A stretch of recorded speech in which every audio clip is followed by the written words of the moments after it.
Hi అందరికీ నమస్తే. ఈరోజు మన రెసిపీ వచ్చేసి గుమ్మగుమ్మలాడే కోడిగుడ్డు పులుసు. ఆంధ్ర పద్ధతిలో చేయండి. చాలా ఈజీగా సింపుల్గా చేయొచ్చు. టేస్ట్ అయితే అద్రిపోతుంది. మసాలా లేకుండా అన్నంలోకైనా చపాతీల్లోకైనా చాలా అంటే చాలా బాగుండిద్ది.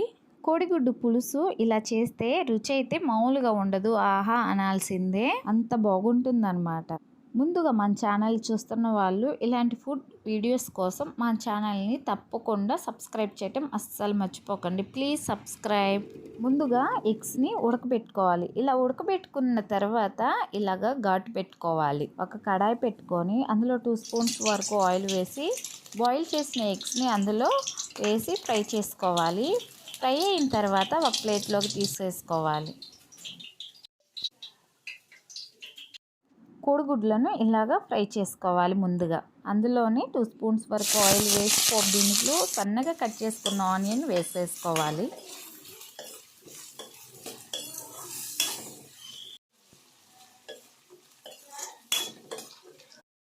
నాలుగు కోడిగుడ్లకు ఆనియన్ 3 కానీ 4 సన్నగా కట్ చేసుకోవాలి. 4 అయితే కరెక్ట్గా సరిపోతాయి. తర్వాత పచ్చిమిర్చి 2 పొడుగ్గా కట్ చేసుకోవాలి.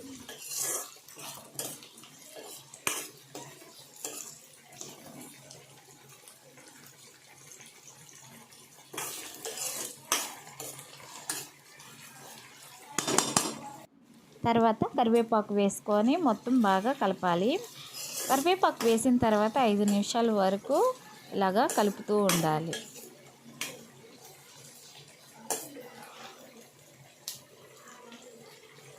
అందులోకి 2 టమోటాలు వేసుకోవాలి, సన్నగా కట్ చేసుకొని.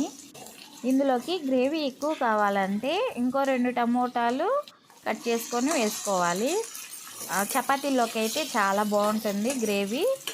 అదే రైస్లోకి అనుకోండి పుల్లగా కారంగా ఇలాగా సరిపోతుంది. తర్వాత కొంచెం అల్లం వెల్లుల్లి పేస్ట్ కొంచెం లైట్గా వేసి ఇలాగా అవి 2 నిమిషాల వరకు ఫ్రై చేసుకోవాలి.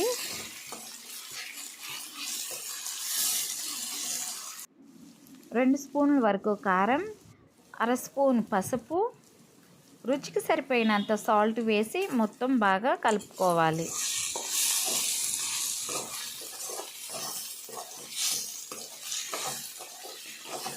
ఇలా కలిపిన 2 నిమిషాల తర్వాత అందులోకి చింతపండు రసం వేసుకోవాలి. చింతపండు నిమ్మకాయ సైజు అంత తీసుకుంటే సరిపోతుంది. చింతపండు ముందుగానే నానపెట్టుకోవాలి, ఒక 10 నిమిషాల ముందు. పులుపు ఎక్కువగా ఉంటే కొంచెం లైట్గా వాటర్ యాడ్ చేసుకుంటే సరిపోతుంది.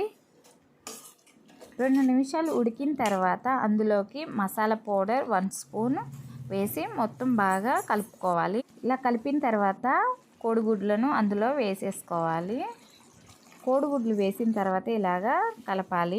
ఇలా కలిపిన తర్వాత 5 నిమిషాల వరకు ఉడికించాలి. ఆయిల్ అనేది పైకి కొంచెం తేలేదాకా.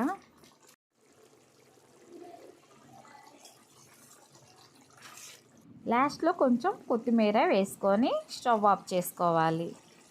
అంతేనండి, ఎంతో గుమ్మగుమ్మలాడే కోడిగుడ్ల పులుసు రెడీ అయింది. చూడండి, చూస్తుంటేనే చాలా అంటే చాలా బాగుంది. ఇంకా తింటే ఆహా అనాల్సిందే, అంత బాగుంటుందన్నమాట. మీరు కూడా ఈ స్టైల్లో ట్రై చేయండి. చాలా అంటే చాలా బాగుంటుంది. రైస్లోకి చపాతీల్లోకైనా ఇందులోకైనా బాగుంటుంది. ఇలాంటి వీడియోస్ కోసం మన ఛానల్ని సబ్స్క్రైబ్ చేయటం అస్సలు మర్చిపోకండి. Please subscribe and thank you for watching.